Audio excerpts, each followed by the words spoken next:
The roar inside Shanghai had barely faded when Alexander Zverev lit the fuse on one of the season's most contentious debates. Moments after a straight-sets win over Valentin Royer, the German shelved any talk of tactics and turned his podium into a spotlight on what he calls an engineered sameness across the ATP Tour. He didn't hide behind generalities. He argued that event directors are making all the fast courts the same, so that Carlos Alcaraz and Jannik shine everywhere, insinuating that surfaces are being tuned to help two names reach Sunday more often than not. The remarks cut through the celebratory noise because they touched a nerve that extends beyond one match or one venue. Whether the tour is protecting its competitive identity or reshaping it to script marquee finals. For decades, tennis has sold drama through diversity of surfaces. Clay rewards attrition, depth, and pattern discipline. Grass privileges first-step speed, low-contact technique, and quick hands. Hard courts have been the flexible middle, with meaningful variations by site and season. Zverev's claim is that this palette is being deliberately desaturated. The fastest hard courts slowed down, bounce profiles converging, rallies lengthening, first-strike tennis blunted. He put Shanghai in the frame, citing a notable decline in measured court speed over recent editions, a technical shift that changes not just aesthetics but outcomes. In his telling, conditions that once rewarded serve plus forehand aggression now tilt toward all-court baseliners who redirect pace, defend in space, and win neutral exchanges, profiles that fit Alcaraz and Sinner. On paper, this should have been a routine night for the German. 6-4, 6-4, job done, a date with Arthur Rinderknecht ahead. The timing of the comments ensured maximum impact. Alcaraz had withdrawn from Shanghai after triumphing in Tokyo. Sinner, last year's champion, entered with momentum and narrative gravity. By naming both directly, Zverev moved a perennial locker room gripe, the homogenization of conditions, into public view, and attached it to the season's two most bankable headliners. There is historical echo here. Roger Federer spent years lamenting that across-the-board slowing flattened the sport's tactical variety. What's new is Zverev's implication of intent tied to commercial logic. Tournament directors want full stadiums and longer watch time. Broadcasters want compelling, defense plus offense highlight reels. Sponsors want global, generation-bridging stars. The Alcaraz-Sinner axis checks every box. Charisma, physical fireworks, and a style that plays well on broadcast from Melbourne to Madrid. Zverev's point is blunt. If neutral caretakers become active curators of conditions to increase the probability of that final, competitive balance is compromised. Reaction was immediate and divided. Some coaches and players nodded in private. Court speed convergence is a familiar, if often whispered, theme. Others dismissed it as post-match venting from a player whose biggest weapon, an elite first serve, loses relative value when the ball sits up. Fans split along familiar lines. Purists worry about losing the thrill of weekly adaptation, the art of switching from altitude fast-hard to slick grass to grinding clay. Pragmatists shrug. If the best athletes keep winning in front of bigger audiences, the tour is doing its job. Framed objectively, the stakes are bigger than one rivalry. Surface variety has historically created identities. Sampras at Wimbledon, Nadal at Roland Garros, Djokovic on slow hard, Federer as the great adapter. It also created tension arcs. Could a champion carry grass instincts to hard courts, or translate high-kicking clay patterns to low-skidding lawns? When differences narrow, those arcs flatten. The game becomes more physically uniform, rallies longer, the separation of styles slimmer. For a server-first, first-strike player like Zverev, that feels like the ladder being pulled up. For all-court baseliners, it looks like meritocracy. The commercial calculus is unavoidable. A tour competing with global sports and streaming giants needs reliable tentpoles. Alcaraz and Sinner deliver appointment viewing and demographic reach. But tennis also sells itself as the world tour where every week is a new exam. If every exam starts to look the same, a core promise erodes. That is the fault line Zverev stepped on. Whether you view his remarks as courageous truth-telling or convenient narrative, he has forced the sport to confront an uncomfortable question. Are conditions drifting for safety and broadcast consistency, or are they being curated to maximize the likelihood of specific finals? For now, the two names at the center of the discussion have stayed silent, letting results define the message. If they keep winning across the calendar, fast, medium, slow, indoor, outdoor, the allegation of tailored help loses heat. If finals calcify around a narrow set of matchups and big servers and first strikers continue to fade deep in second weeks, The conversation returns with more teeth. Either way, Shanghai's scorelines won't be the last word. The surface story will trail the tour from desert to dome. 4 real-time angles from the locker room, data breakdowns on court speed, and the fallout across the fall swing. Subscribe to World News Tennis now. Next update drops as the draw tightens and the temperature rises.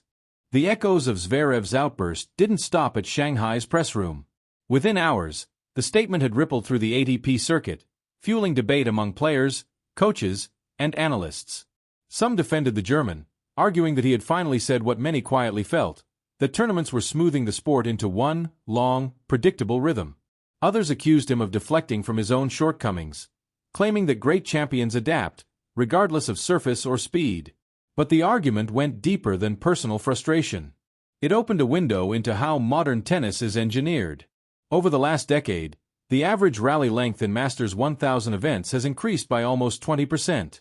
Matches that once ended in an hour and 20 minutes now stretch past 2 hours.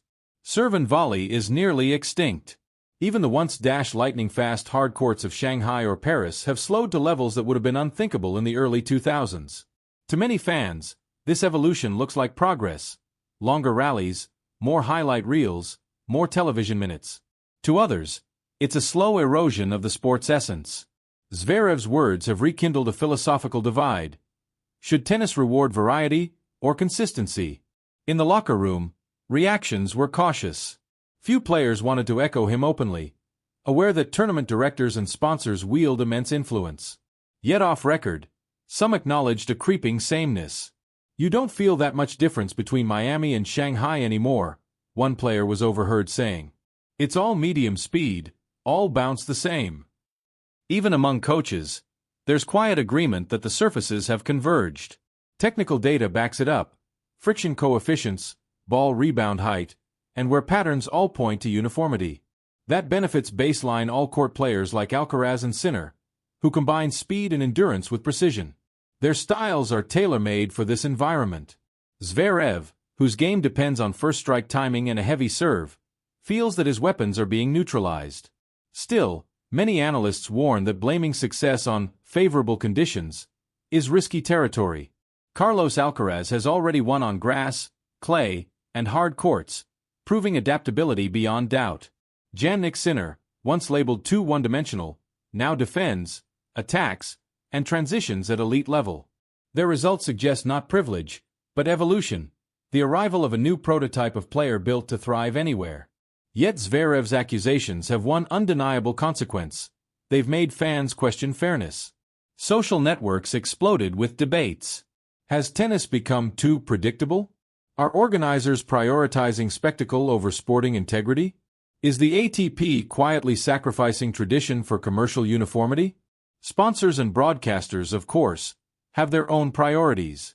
The Alcaraz-Sinner rivalry sells. Their charisma brings youth audiences back to a sport long dominated by legends nearing retirement. Television executives see in them the perfect storyline for a new decade. Two fresh faces, similar in talent but contrasting in temperament. That, Zverev argues, is precisely the problem. By optimizing conditions for those players' strengths, tournaments may ensure good business, but at the cost of competitive diversity. Every rival who relies on faster surfaces or unique skills feels the rules are being rewritten. It's a cycle that mirrors what once happened in Formula One or football: the commercialization of narrative. Sport becomes not just competition, but entertainment product. Fans are sold rivalries that fit a script. The question is whether tennis can maintain authenticity under that pressure. The situation places the ATP in a delicate position.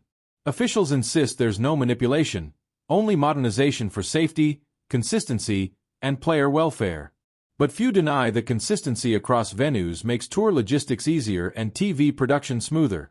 In business terms, that's efficiency. In sporting terms, it's sameness.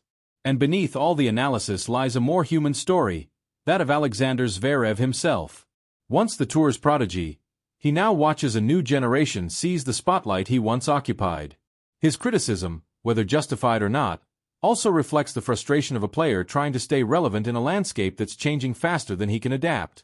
The German's words, however, have done something remarkable. They've forced tennis to look in the mirror. Whether his motives were self-interest or conviction, The conversation he started will echo through every press room for the rest of the season. The tension unleashed in Shanghai has not subsided. It has evolved into a broader identity crisis for modern tennis.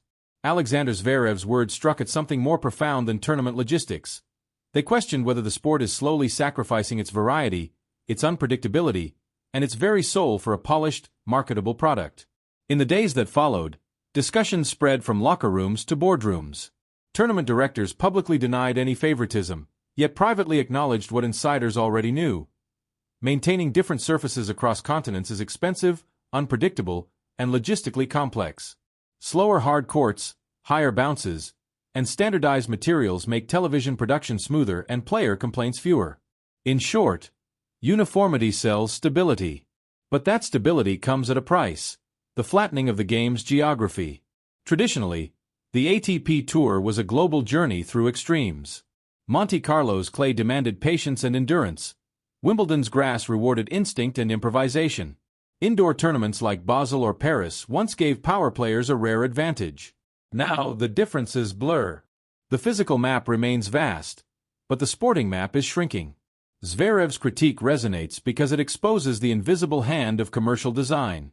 Every generation of stars has brought its own style: Sampra's and his serve volleying, Nadal's heavy spin, Djokovic's precision.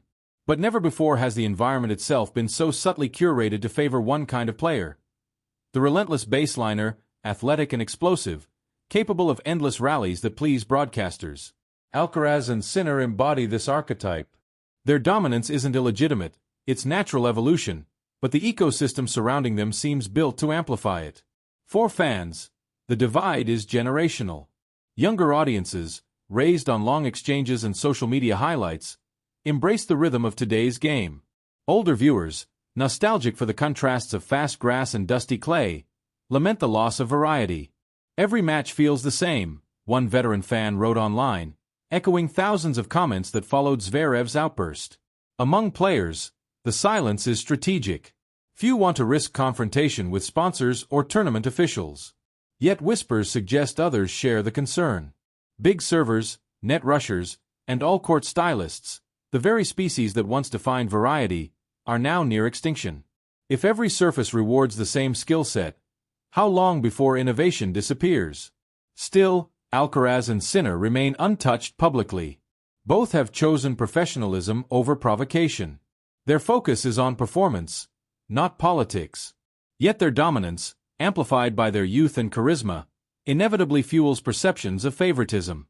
Each trophy they lift, each final they share, reinforces the narrative Zverev ignited, that tennis has entered the era of the engineered rivalry.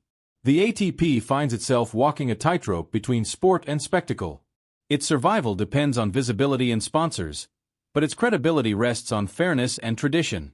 The sport's elders warn that losing surface identity would erase the very challenge that made legends legendary.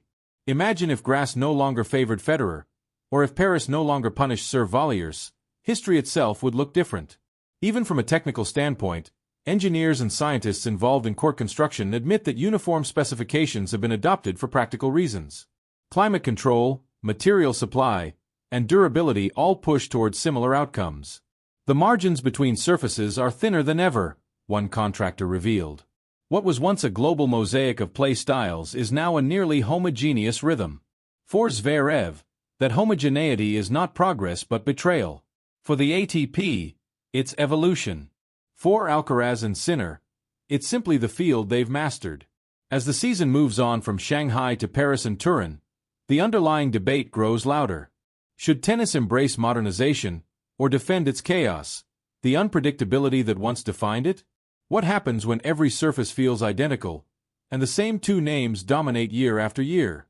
Whatever side you take, one truth is clear: Zverev has changed the conversation. His words won't vanish with the next tournament. They've carved a question into the heart of the sport. Who truly controls the game? The players, the organizers, or the business behind it?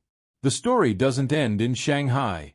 As the ATP heads to Europe, every serve and every bounce could prove Zverev right or wrong.